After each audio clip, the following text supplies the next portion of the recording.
Today's topic we are going to deal is that is the bone. In this you come across in our body, that is one which is a bone topic which is we are covering. Like most in the general anatomy, we are having the topics like the bone, muscle, joint and subdivisions. So almost all the subdivisions which are there, that is I have covered in the 11th subdivision. Then one part which is come across in the systemic study of the all cadaveric anatomy, in the cadaveric anatomy. So we have come across the osteology and all. So what you have to remember, the bone which is we call, the word which is remains, that is relating to the bone, that is we call it an osteo.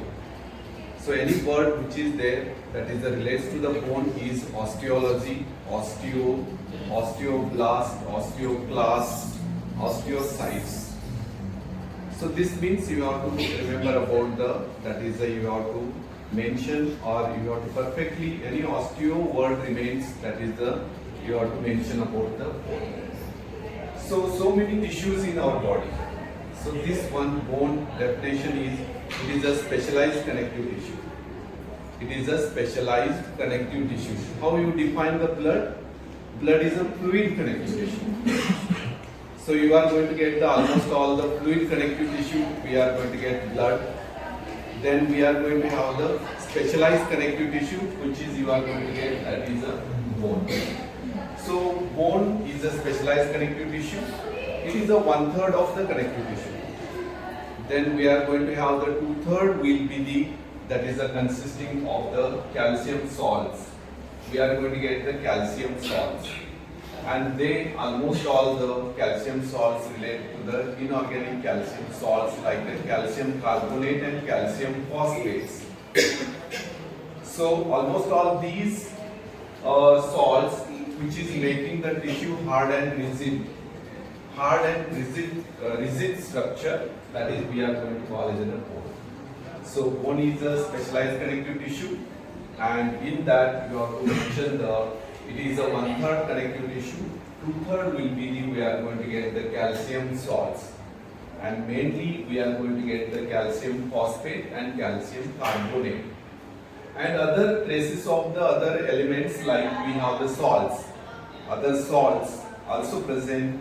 We have only, not only we are going to get the maximum, we have the calcium phosphate and calcium carbonate, but other traces of some salts also present in the bone. So we call traces of other salts. Very small quantity we are going to get, but major quantity we are going to get, that is the salts we are going to get calcium carbonate and calcium phosphate.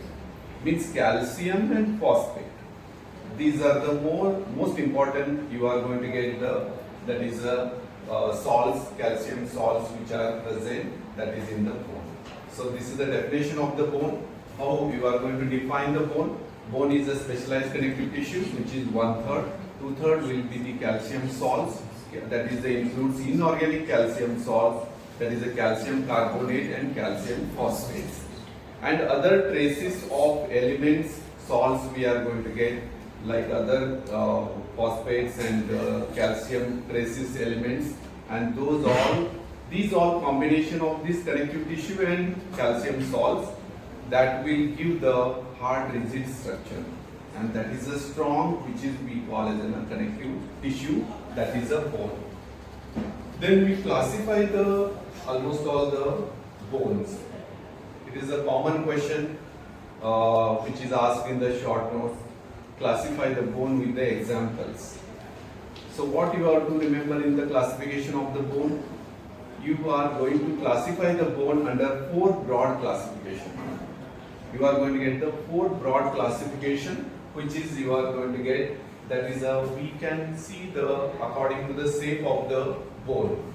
So we are going to get the developmental classification, and we have the regional classification, and we have the structural classification.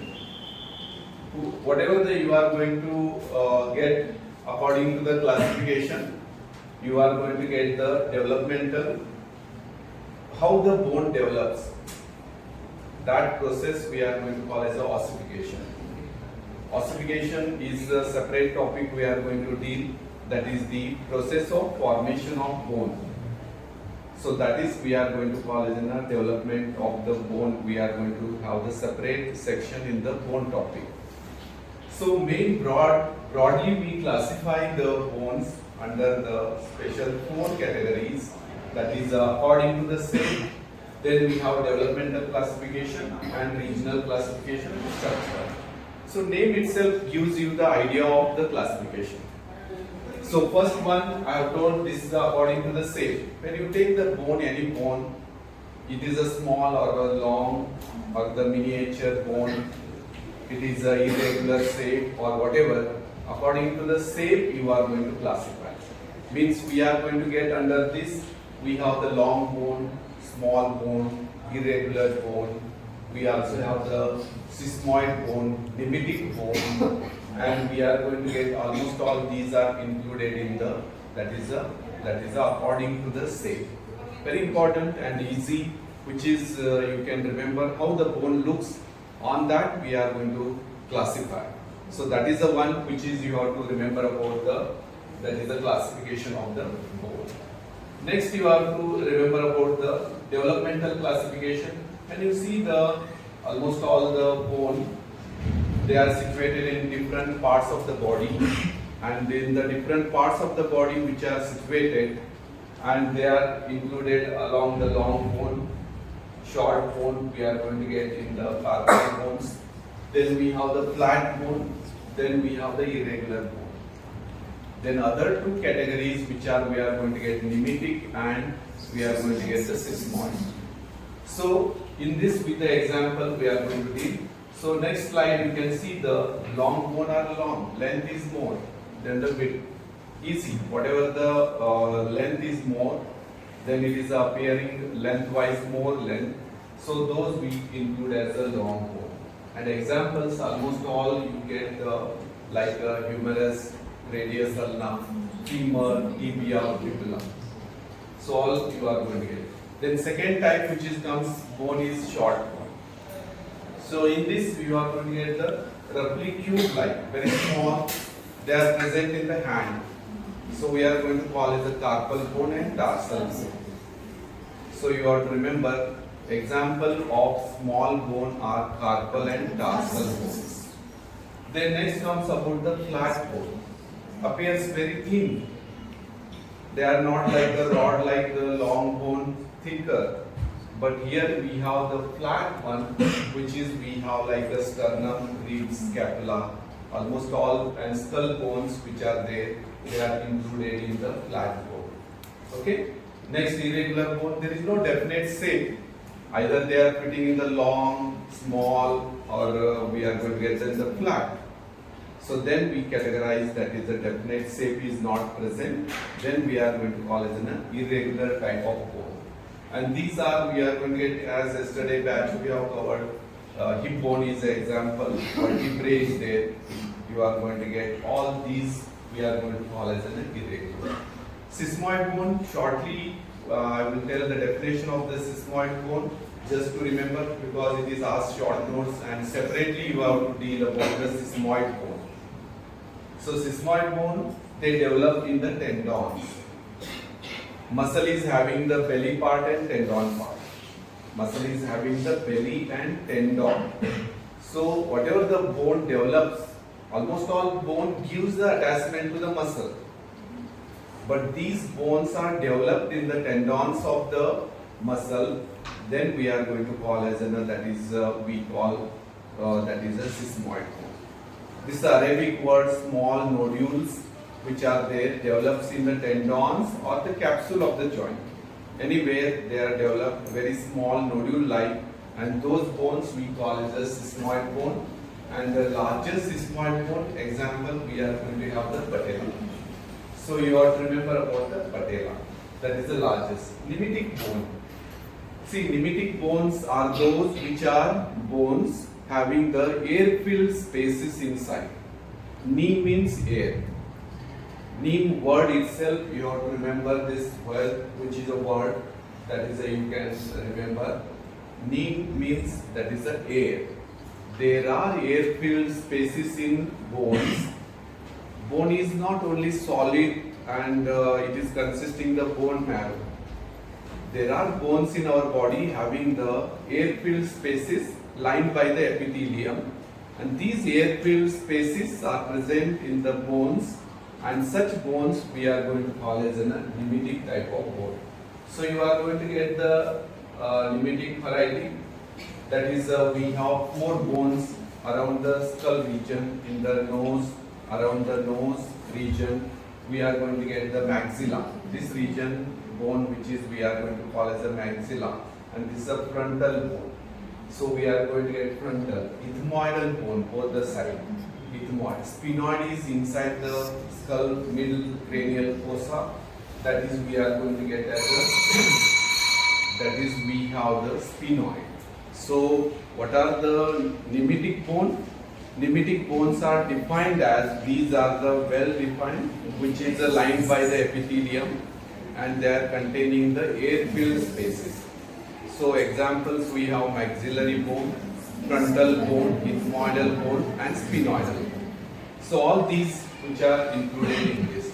So now after looking this, you can go to this picture, how the body, different bones which are there, they are situated in different parts according to the same classification. How we come across long bone and flat bone, irregular bone and short bone. I have explained the which part of the body they are present. Which part of the body long bones are present, and small bones, irregular and flat bones. All this is we call as the location of the bones according to the classification, that is the same. So this is the one which is you can remember. Next you can go to the next classification, developmental. See, whatever the embryology, when you get the body process development of the fetus, we call, there is a development starts from the after the fertilization. So human body developing starts after the fertilization. Then how the all structure develops. Different organs in different age group, they are developing. And here we are going to get the bones also develop as one of the structure. They develop in the 3 categories. We are going to get bones are, that is a we call as a classification according to the development. So development classification is 3. One membranous and cartilaginous and membranocartilaginous. So membranous means, you have to remember, almost all the bones which are skull bone, mandible, clavicle, all they develop before, development starts before the birth. And those we call as a membranous. Membranous itself you have to remember, these are the bones which are started developing early, that is which is you have to remember as that is a membranous. So skull bones, almost all the skull bones, they develop in the membrane. They are the flat bones. They are the flat bone, the example, and they are almost all grouped under the membrane. Cartilaginous. When bone is removed, bone is made up of the calcium salts and phosphate. If from the bone we remove the calcium, it becomes very twisting, very twisted, soft like. You can bend the bone. If it is removed by the, that is the calcium is removed, phosphorus is removed, calcium salts are removed from the bone, then bone become very, that is a elastic. Why it is? Because bone strength is calcium and we are going to get the phosphorus. So that here when this cartilage we call, cartilage tip of the nose, ear, pinna, these are the cartilage, very soft. Then these all are the, you are going to get as a cartilage. So bones which are processing or the development starts, that is a cartilage, and almost all the bones. Almost all bones of the body, they are developed under the that is a cartilage. So what you have to remember? Membranous, all the skull bones development. Then we are going to have the cartilaginous, almost all the bones of the body, they are developed. So those are we are going to call as the cartilaginous. Membranocartilaginous, two bones you have to remember. They follow both the things. Membranes. Partly they are following the membranous, partly they are following the cartilaginous. So that these are the two important bones in our body. You have to remember. For the example, membranocartilaginous. So you have to remember membranocartilaginous. We have the example like the clavicle and mandible. Clavicle you have and mandible. So almost all these you have to remember. This is the second classification of bone. First is according to the shape, second is developmental. So next you have to go to the third one, regional. So what is the region of the body they are present? According to the region means area, location where they are present. So those we are going to call as a regional classification. So whatever you have to remember about the regional classification, we can divide broadly into axial and appendicular. So axial and appendicular. What is the axial? This is the axis of the body, central axis, center of the body. Then we have appendicular away from the axis. So you have to remember skull, thoracic cage and vertebrae. So whatever you can remember, axial skeleton we call. What is the skeleton? I am talking bone. Skeleton is nothing but it is the framework of the bone and cartilage. So that you have to remember about the axial skeleton, which is include the center or midline of the body bones present. Those we are going to call as the axial. So what you have, skull you have, sternum, rib cage you have. Then we are going to get the vertebral column. All these which are there, we are going to call these bones which are on the axis. Those type of bones we call as an axial type of bone. Then when you go to the appendicular, away hang by the upper limb, lower limb bones, and these are away from the midline. So according to the location, regional classification, region wise, where the location, according to the location or the region where the bones are situated, we are going to classify. So that is we call as a regional classification. So next comes about this is all which is we have axial skeleton, that is your. You can comparatively axial skeleton and appendicular skeleton. So you can make the labeling of this, which are the bones which are forming the axial skeleton and appendicular skeleton or axial type of bone. See, it should not be confused the where to use the word skeleton, where to use the bone. But when the bone is asked under the classification, axial type of bone, appendicular type of bone. Skeleton also divided axial type of skeleton and appendicular type of skeleton. So question will be different. What you have to ask question? Classify the bone according to the region. So what your answer should be? It is you have to remember about the axial type of bone and appendicular type of bone. So that here this picture gives you the idea of axial and appendicular. So this is the one which is you have to remember, axial and this. Then last which is we are going to get fourth category, that is the structural classification. Structural means what? When you take the bone, then see how it appears, how looks it is. That is we are going to call it in a macroscopic type, macroscopic variety. Then when you cut it and keep under the microscope, that is a microscopic. We have the two types of structures when we take the bone in our hand. See with your naked eye, then that is will be the explanation of the relating the which is we have the macroscopic. Then comes about the microscopic. This microscopic which is we consist the almost all the when we cut the bone and keep under the microscope and see what we are going to get. So broad we have in the macroscopic we are going to have the compact and cancellous bone. This is a one compact type of bone which is give the strength to the bone. Where strength is because of the compactness of the bone. So that is all included in the compact variety of bone. Cancellous, it is appears like a sponge-like appearance, but it is not that of sponge-like softness. Appearance is sponge-like, so that is we are going to get towards the ends of the long bone, towards the ends, not at the middle or the shaft of the bone. So we are going to get that is a cancellous or spongy bone, then compact bone. There may be a separate question for the short nose compact variety of bone or the compact bone. You should able to write the compact. Then next, microscopic. These are the word lamellar bone, bone forming cells, fibrous bone. Then we have dentin and cement. These are present in our teeth. Almost all the part consist in the teeth, dentin and cement.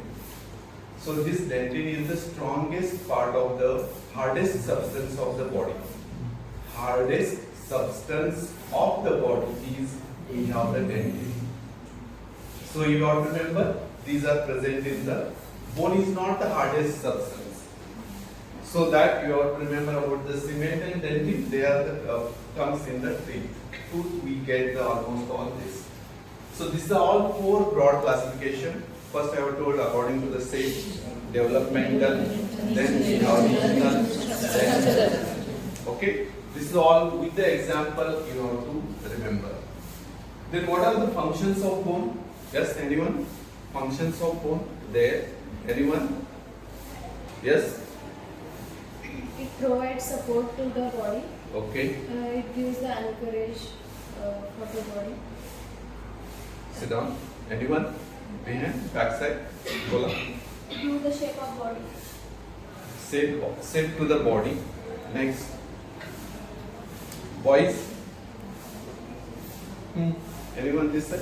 Production of blood cells. Production of RBCs. Bone marrow produces RBC. Sit down. Next. Backbenchers. Bones. Function. 206 bones are there. Only 3 function. What is the use? 206 bones. Then only 3 functions are what?